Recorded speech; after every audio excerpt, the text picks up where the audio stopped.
Hi everyone, this is Mahi. Welcome to berry on. आज के इस वीडियो में हम डिस्कस करेंगे कैसे आप ओएमआर शीट को इफेक्टिवली फील कर सकते हैं। देखिए, नीट की तैयारी चाहे आप 1 साल से कर रहे हो, 1.5 साल से या 2 साल से, आप सभी लोग ये जानते हैं कि वो 3 घंटे बहुत कीमती होते हैं। उसमें स्ट्रेस और प्रेशर के साथ हमें मैक्सिमम आउटपुट लेकर आना है ताकि हम अपने ड्रीम मेडिकल कॉलेज में पहुंच सके। और ओएमआर शीट वहां पर एक बड़ा रोल प्ले करती है। उसको फील करने की स्ट्रेटेजी, पेपर अटेम्प्टिंग स्ट्रेटेजी एक बहुत बड़ा रोल प्ले करती है। सिलेबस आपका सारा कंप्लीट है, न्यूमेरिकल आपने जमकर प्रैक्टिस करे हैं, पीवाईक्यूज भी कंप्लीट है, लेकिन अगर ये चीज मिस हो जाती है तो फिर हमें एक ईयर रिपीट करना पड़ जाता है। लेकिन आपको डरने घबराने की कोई बात नहीं है, आप वैसे ही रॉक स्टार्स हैं, आप बहुत अच्छे से जो है सारी चीजें मैनेज कर रहे हैं, तो आप ओएमआर शीट भी बहुत अच्छे से फील करेंगे। मैं कुछ टिप्स आपको आज के इस वीडियो में देने वाला हूं। सबसे पहला काम ये बेटा कि जो रोल नंबर्स हैं, उसके अलावा आपका जो पेपर का कोड है, जितने भी इंपॉर्टेंट अपडेट्स होती हैं जो आपको अपने क्रेडेंशियल्स के तौर पर भरना होता है ओएमआर शीट के अंदर, बहुत अच्छे से उसको ध्यान रखकर एक एक करके फिलिंग करिएगा। जल्दी के चक्कर में वहां पर किसी तरह से कोई गलती आपको बिल्कुल भी नहीं करनी है, ठीक है।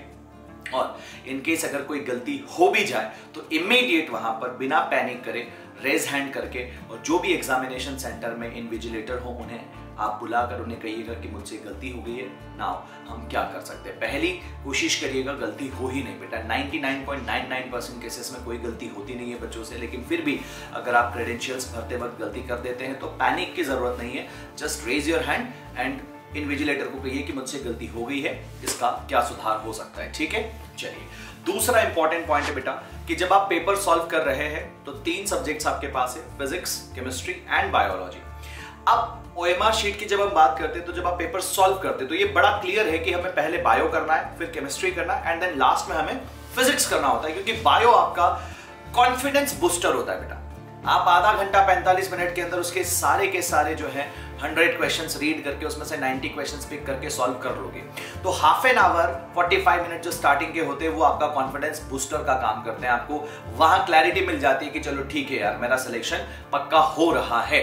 तो केमिस्ट्री और फिजिक्स के कुछ अच्छे सवालों को लड़ने की हिम्मत हमें मिल जाती है, तो इसलिए बायो आपको हमेशा पहले करना है।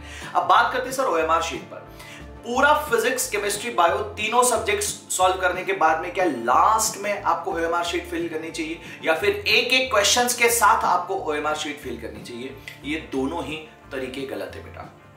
आपने सबसे पहले बायो कंप्लीट किया तो मेक श्योर दैट कि बायोलॉजी के जितने भी क्वेश्चंस हैं, उनकी जितनी भी बबल फिलिंग है बेटा, वो आप केमिस्ट्री शुरू करने से पहले कंप्लीट कर लें।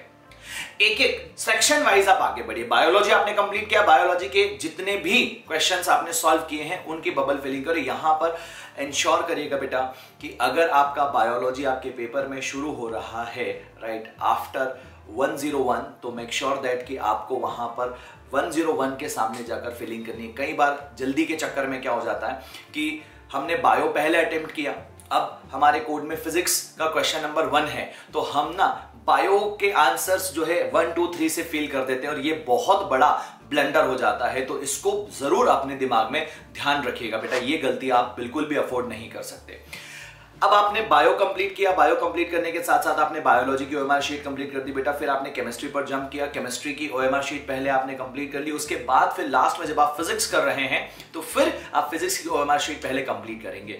नाउ व्हाटएवर टाइम आपके पास बचा होता है, ऑफ कोर्स बचता है, किसी के पास 15 मिनट, 20 मिनट, 25 मिनट आप सेव कर पा रहे हैं, तो ऐसे जितने भी क्वेश्चंस जो फर्स्ट टाइम में आपने रीड करे थे लेकिन आपको लगा था कि यार अगर मैं इन्हें अभी सॉल्व करने की कोशिश करूंगा तो फिर कहीं ना कहीं मैं इनमें उलझ कर रह जाऊंगा, तो आपने उन्हें स्टार मार्क किया था और आप आगे बढ़ गए थे बेटा।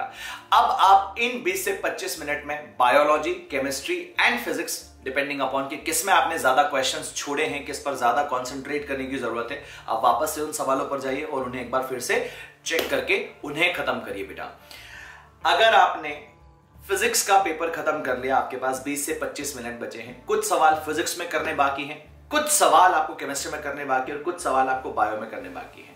आप उस सेक्शन को उठाइए जिसमें आप सबसे ज्यादा कंफर्टेबल फील करते हैं। सपोज आपको लगता है कि यार इनऑर्गेनिक केमिस्ट्री के जितने भी क्वेश्चंस मैंने अभी छोड़े हैं जब मैं पेपर कर रहा था उस समय मुझे इनऑर्गेनिक केमिस्ट्री के क्वेश्चंस एकदम से स्ट्राइक नहीं कर रहे थे, तो मैंने स्टार मार्क कर दिया। अब जो 20-25 मिनट का समय बचा है उसमें अगर मैं केमिस्ट्री पर जाता हूं तो मैं ज्यादा स्कोर कर पाऊंगा, तो आप उसी पर जाइए। क्योंकि बेटा चाहे आप फिजिक्स का सही सवाल करो, चाहे आप केमिस्ट्री का करो, चाहे आप बायो का करो, आपको नंबर सही 4 मिलने वाले हैं। ठीक है, तो उस सेक्शन को हम उठाएंगे सेकेंड अटेम्प्ट में ड्यूरिंग द पेपर, जिसमें हमें कॉन्फिडेंस सबसे ज्यादा होगा। ये कुछ टिप्स हैं जो आपको ध्यान रखनी है। अब सबसे लास्ट में आपको यह भी बता देता हूं कि बबल कैसे फील करना है। आप वीडियो में देख सकते हैं बेटा, बबल की फीलिंग हमेशा ना आप ऐसा करिए कि शुरू करिए, जैसे अभी दिख रहा है आपको, आउटर एज से शुरू करते हुए आप सेंटर की तरफ आगे बढ़िए। बबल बहुत क्विकली भी फील होता है और आपको उस बबल के बाहर भी आप नहीं जाते हैं। और मेक श्योर दैट कि आप या तो ब्लैक बॉल पेन का यूज करें या फिर ब्लू बॉल पेन का यूज करें बेटा। इसके अलावा कोई भी तरह के कलर्स आपको यूज नहीं करना है। सो पेपर अटेंडिंग स्ट्रेटेजी भी हो गई, OMR शीट को कैसे फिल करना ये भी हो गया। सो मेक श्योर दैट कि OMR शीट को भरते वक्त आप किसी भी तरह से कोई गलती ना करें बेटा। Wish you all the very best. बहुत अच्छा होगा आपका पेपर, बहुत मेहनत करी आपने और मेहनत हमेशा रंग लाती है। Bye bye, take care.